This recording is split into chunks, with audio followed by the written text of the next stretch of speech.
Hey, boys and girls. This is Lisa Torres here, and it is storytelling time. Yes, it is. So, today I want to talk to you guys about how to tap into your resources when you're strapped for cash. And the reason why I want to talk about this is because I speak to a lot of people, a lot of different types of people. And one of the things that comes up a lot is the fact that people lack money. Okay, they don't have a lot of money.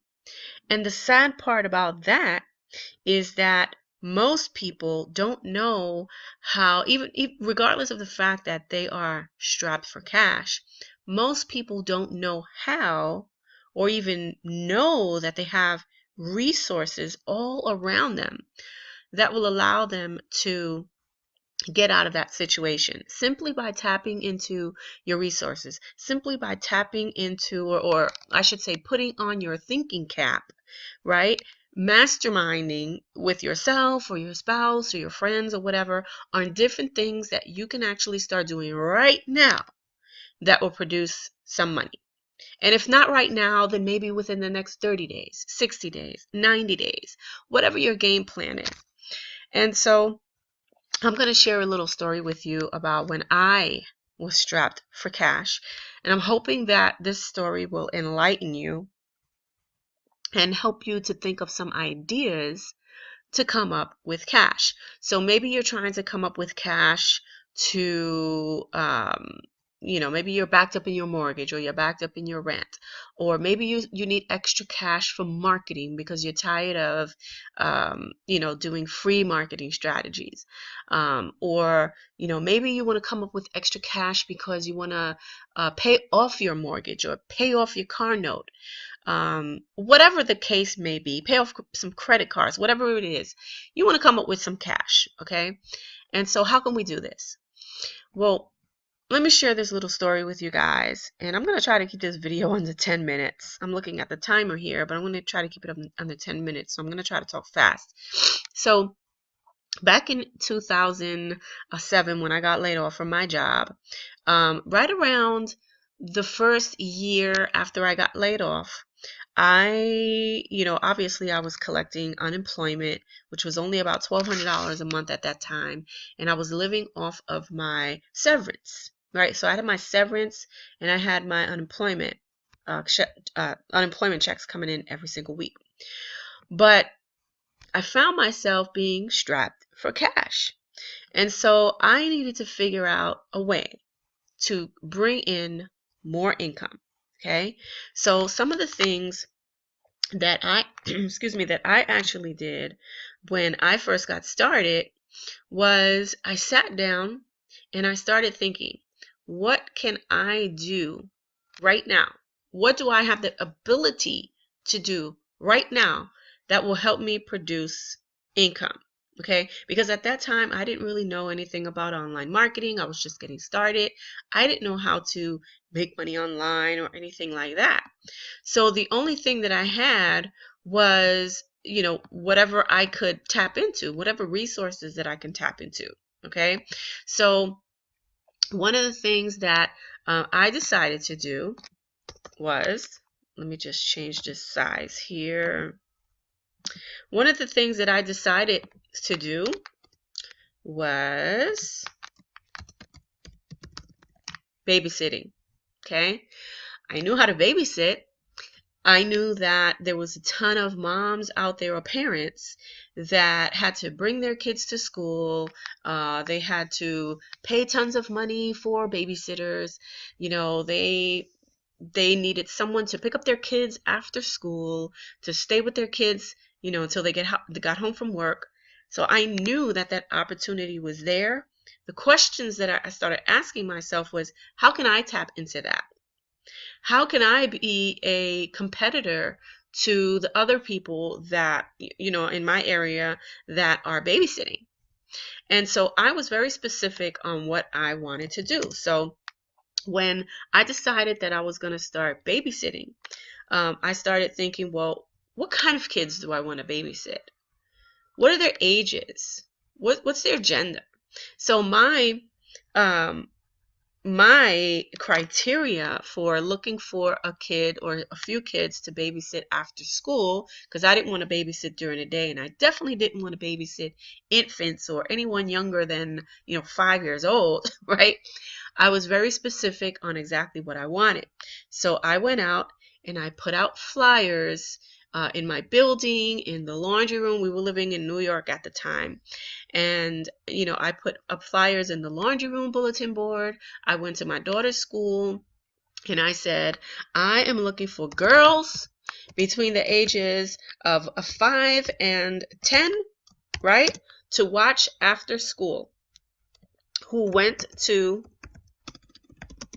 XYZ school. Okay? Whatever that school is your kids go to, okay? Girls 5 to 10 who went to my daughter's school. Okay? This way it made it easier for me to go pick up my daughter and to go pick up, the 2 or 3 kids that I would pick up every single day, hold on to those kids and take care of them and watch over them and feed them until their mothers got home, their parents got home. And that's exactly what I did. So I was very specific on my flyer. I went into the office of the school. I asked them if I can leave some flyers there. They said absolutely, because I was close friends with one of the people that worked in the office. So she allowed me to put my flyers there. And inside of the building where I lived, there was actually an after-school program downstairs in the lobby in the back of the building. And so I went back there and I was having a conversation with the woman, and she said that there's actually a few people that she can refer me to because she was running out of room inside of her little space that she had there where she was doing her little after-school program thing. Okay. And so she referred 3 people to me, 3 people. So, and it was in the same, they were girls between the ages of 5 and 10 who needed a babysitter, who needed someone to go and pick them up after school to go and get it. And that's exactly what we did, right? And so what happened was, let me clear this. So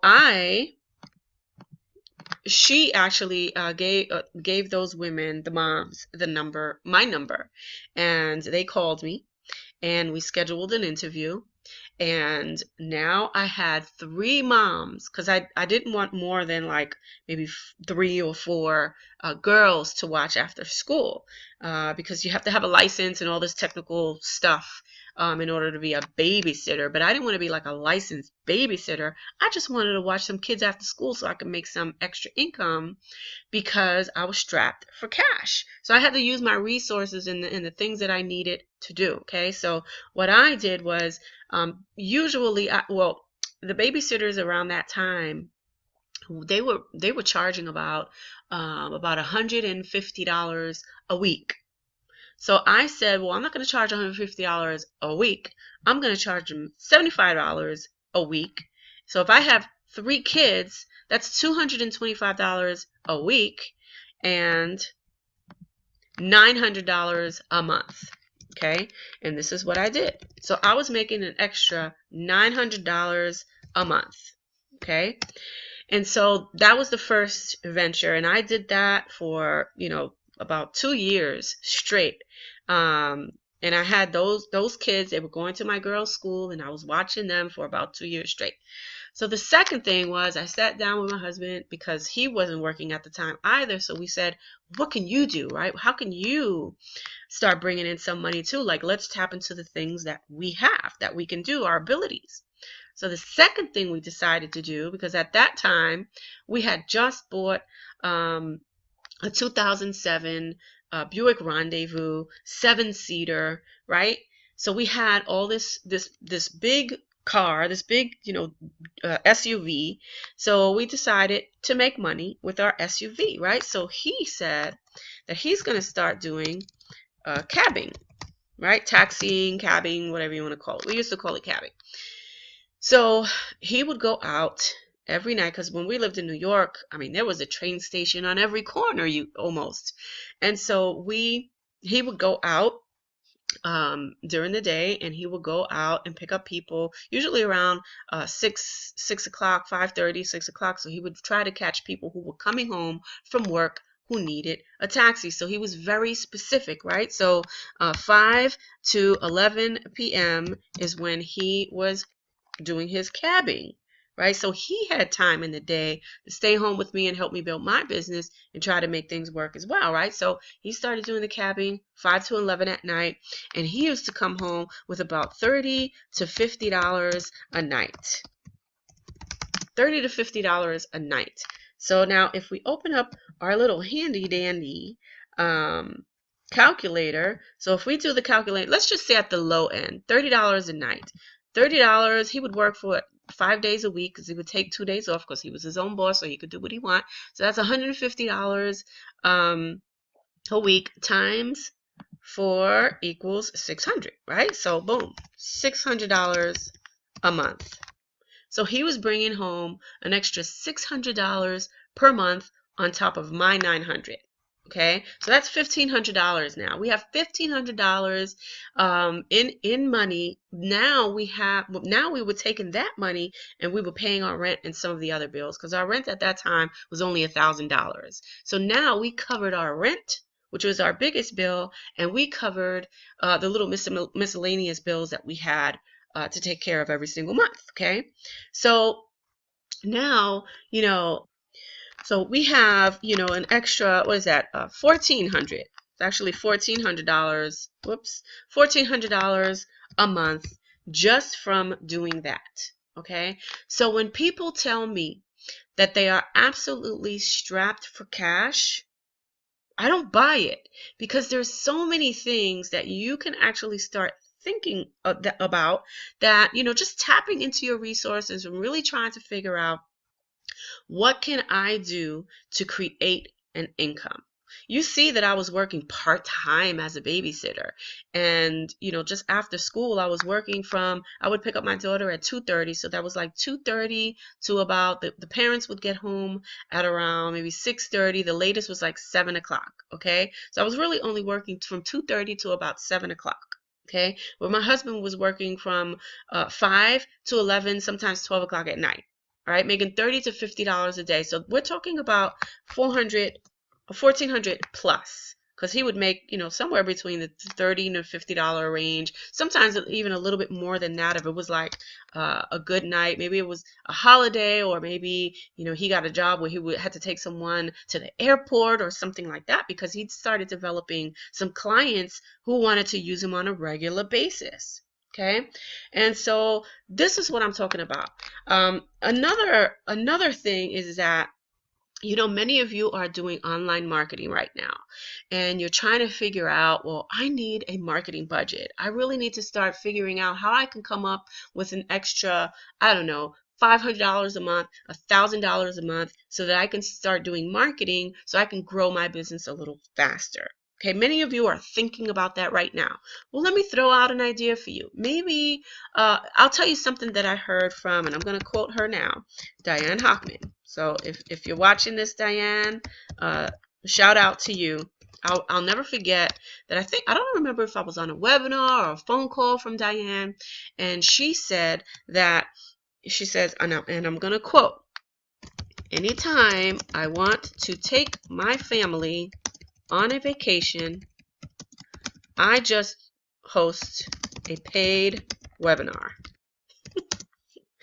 She's tapping into her resources. You see, Diane has a following. Okay, she has a following.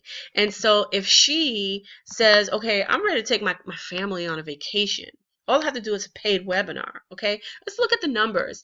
Even if she did, and you can do this even if your following is really, really small. Let's say, for example, Diane says, yes, I'm going to do a webinar today for, $47 per person, $47 to get on this webinar. And let's say on this webinar, I have, 100 people show up who actually pay $47. And with her following, that's easy.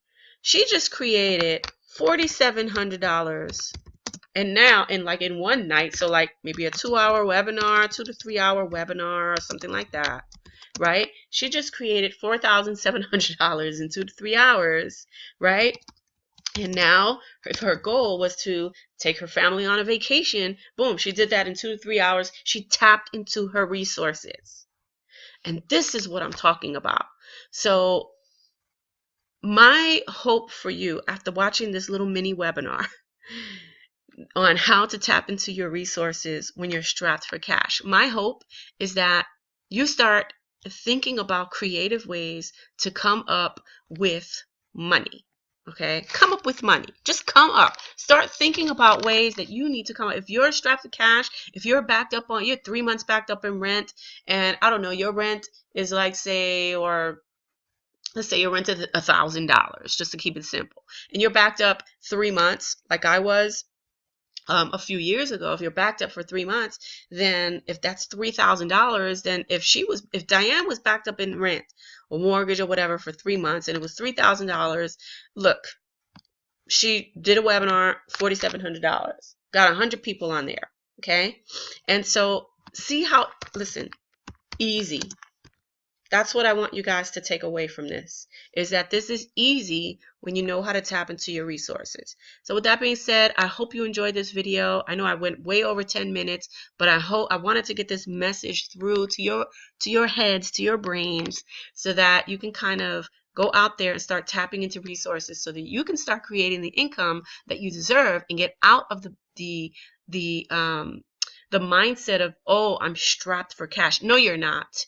You're strapped from resources. Okay, you have something holding you back from tapping into the things that are already there. You just don't know how to tap into it. So get creative, start tapping into your resources. Leave a comment down below, and make sure you click that link below this video if you're watching this on my blog or YouTube or Facebook or wherever you're watching, and go get inside of our tribe, because our tribe, that's another way to tap into your resources. You're looking for a marketing budget? Get inside of our tribe and we'll show you how to get it. You're looking to make, $10,000 residual income in the next 90 days? Get inside our tribe and we'll show you how to get there. With that being said, this is Lisa Torres. I hope you guys have a fantastic day, and I will chat with you tomorrow on the next video. If you enjoyed this video by Lisa Torres, you're going to love her free 9-minute video on how to generate 10+ leads a day and sponsor 2 to 5 new members per week.